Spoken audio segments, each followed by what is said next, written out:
Oke guys, jadi ketemu lagi di video kali ini. Saya akan bahas tentang trade saya di pound sterling dolar ya, GBP USD. Nah, ini di tanggal 10 Februari. Nah, jadi sebenarnya waktu ambil trade ini itu masih pagi, itu jam berapa ya, jam 5, jam 6, karena pas saya juga mau ke bandara, mau pergi liburan. Nah, itu jadi pas ada konfirmasi, ya udah kita langsung entry aja.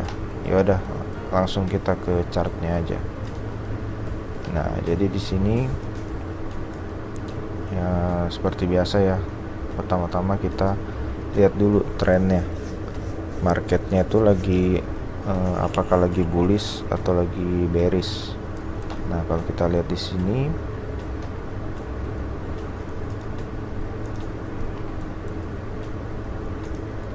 nah di sini kan dia mulai trend bearishnya mulai kelihatan ya. Nah, waktu dia break di sini, nah dia break last low terakhir, support terakhir. Nah, di sini mulai bearish. Nah, kayak gini, oke, sampai akhirnya dia nggak buat low baru lagi dan dia break resisten terakhir di sini. Nah, ini udah confirm dia uptrend. Nah, kan kalau kita lihat kayak gini arahnya jelas ya. Nah, dia uptrend. Sebenarnya ini sih ranging sih, ini hitungannya. Kalau di istilah supply demand yang dulu saya pelajari, ini namanya compression. Nah, setelah compression tuh biasa memang ada ledakan harga yang besar gitu. Biasanya setelah compression tuh ada gerakan harga yang besar. Nah, kalau kayak gini kan ini dia nge-compress dulu sampai akhirnya dia drop. Ini dari sini kan 37335. Nah, ini berapa nih? 200 pip ya? Iya, 200 pip. Dan untuk ukuran forex itu 200 pip itu besar banget, guys. Oke. Nah, jadi intinya kita udah lihat di sini dia uptrend, dan langsung aja kita marking. Kalau uptrend berarti kita cari buy kan. Nah, cari buy, kita tandai dulu tanda zonanya. Oke, tandai semua guys, biar mata tuh terlatih.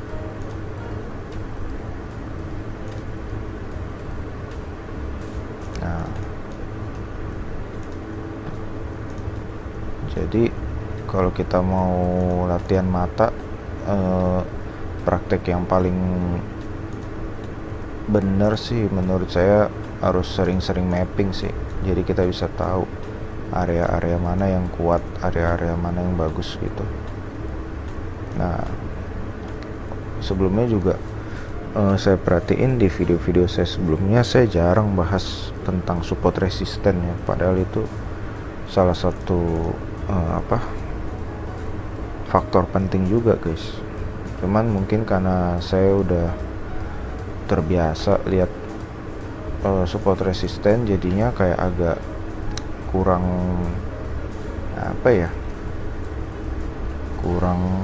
bisa ngejelasin lah, karena kayak udah autopilot gitu. Nah, tapi nggak apa-apa, mulai sekarang saya akan jelasin lah, sebisa mungkin jelasin, karena support resisten itu penting banget. Nah, kayak ini kan nih support resistennya bagus nih di sini. Nah, ini kan area-area yang kita lihat harga itu membentuk perlawanan di area ini. Nah, terus sini juga bagus nih. Nah, kalau kita udah dapat area supply demandnya, terus juga udah dapat area support resistennya, itu kita bisa jadi lebih yakin kalau entry. Nah, ini juga bagus, ini juga bagus guys. Nah tapi ya balik lagi ya, support resisten, supply demand itu sebenarnya cuman zona yang kita itu nggak bisa entry buta-buta aja langsung pasang buy limit semua di sini, ya nggak bisa guys. Jadi kita harus tetap tunggu konfirmasinya itu dari kalau kita mau nge-buy berarti apakah bayarnya nanti kuat nggak dia, kayak gitu. Jadi jangan asal entry. Kalau dulu saya tuh belajar sniper entry ya langsung pasang sell limit, buy limit gitu ya, cuman kan kurang efektif lah buat saya. Memang sekarang risk rewardnya bagus, tapi ya lossnya juga banyak gitu. Walaupun lossnya kecil-kecil, tapi ya lama-lama kan ya psikologi mental ya kena juga ya, jadi gitu. Oke. Nah ini saya tandain juga supply buat kita perhatiin. Jadi kalau kita mau entry itu sebenarnya banyak yang harus diperhatiin guys. Jadi selain zona buat dimana kita entry, ya kita juga harus lihat zona-zona yang berpotensi jadi zona reversal, terus dimana support resistennya, jadi kayak gitu. Nah untuk bisa sampai kita lumayan ngerti ya memang harus banyak latihan, banyak mapping gitu. Oke lanjut ya. Jadi ini saya udah marking. Nah sebenarnya di area-area begini ya udah kita tinggal tunggu guys. Kalau misalnya dia muncul buyer yang ditandai dengan biasanya candle Marubosu, ya udah entry aja. Sesimpel itu sih strategi saya, tekniknya. Nah ini kan jebol. Nah, kalau jebol udah dihapus aja. Nah ini dia, ini nih turunnya pelan-pelan. Nah untungnya waktu itu harusnya kalau di sini saya udah entry nih di sekitar sini. Nah tapi mungkin kan orang lihat lah ini kenapa entry di 440. Nah jadi waktu itu saya tunggu lagi. Kenapa? Karena kalau di sini itu range-nya kan 35 pip kan, kurang lebih 30 ya 35-36 pip lah. Nah buat saya itu masih agak gede kalau pair forex ya, kecuali untuk case-case tertentu ya memang nggak bisa kaku banget sih. Tapi misalnya pun kalian lihat setup ini terus langsung entry di sini juga sebenarnya nggak masalah ya. 36 pip itu kan ya hitungannya masih kecil kan dibanding kalau kita entry gold itu kan SL-nya bisa 100 pip, 150 pip, bahkan di M5, M15. Nah jadi kayak gitu. Nah jadi waktu itu saya tunggu lagi dan akhirnya saya entry di sekitar sini di 440. Nah nih di 440. Nah SL di mana? SL di sini. Nah SL-nya 20 pipan aja. Target di mana? Sebenarnya sih saya target kalau saya tuh lihat-lihat sih, karena ini uptrendnya saya lihat masih lumayan kuat. Jadi saya lepas TP. Jadi saya nggak pasang TP. Cuman kalau udah biasanya udah 1:1 saya udah mulai close sebagian. Jadi kayak gitu. Nah kalau close bagiannya di sini. Maksudnya lewat 1:1 tuh di sini.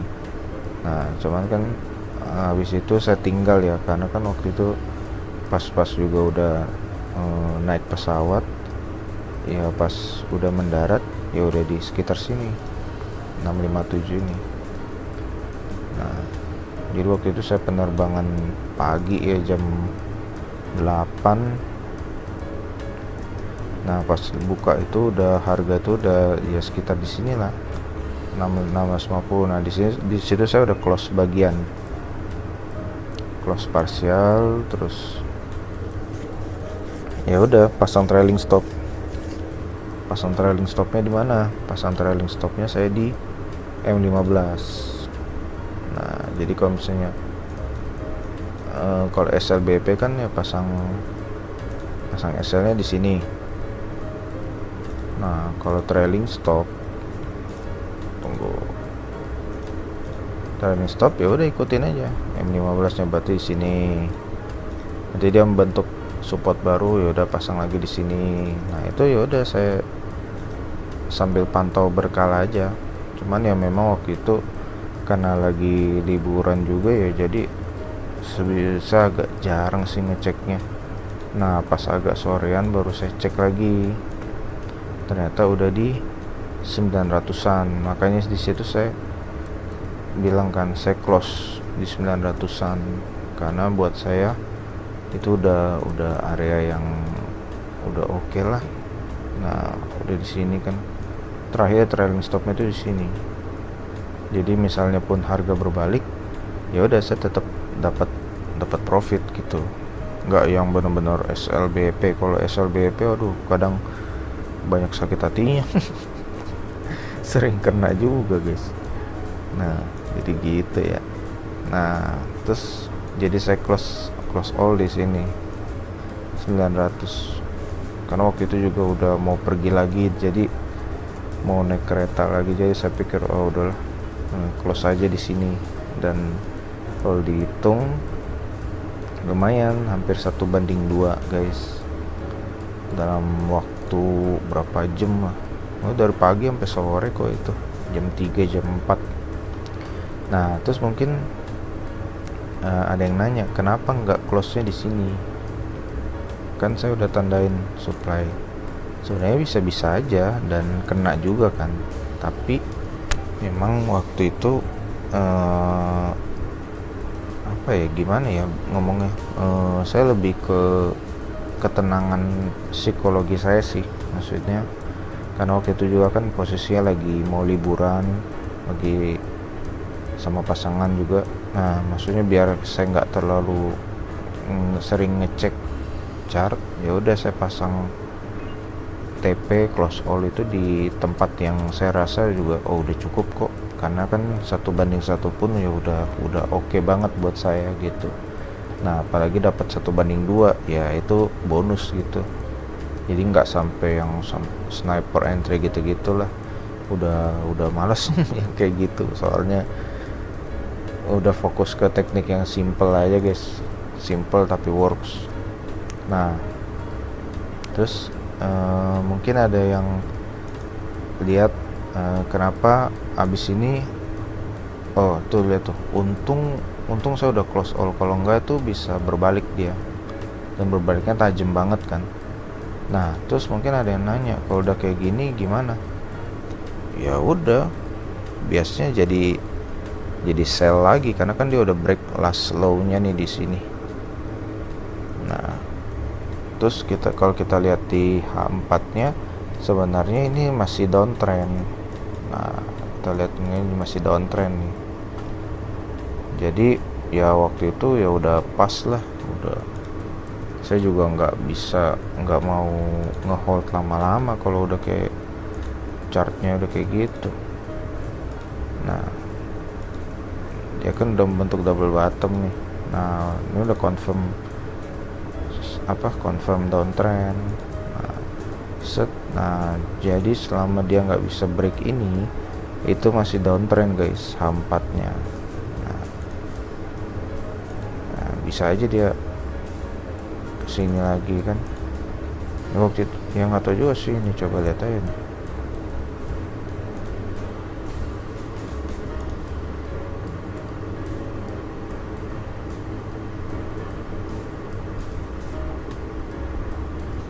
itu udah kalau udah kayak gini udah hati-hati aja. Nah jadi kayak gitu ya guys. Untuk thread saya di sini. Jadi kalau misalnya ada pertanyaan atau mau diskusi, nggak apa-apa, ditanyain aja di kolom komentar. Dan see you guys di video selanjutnya. Bye.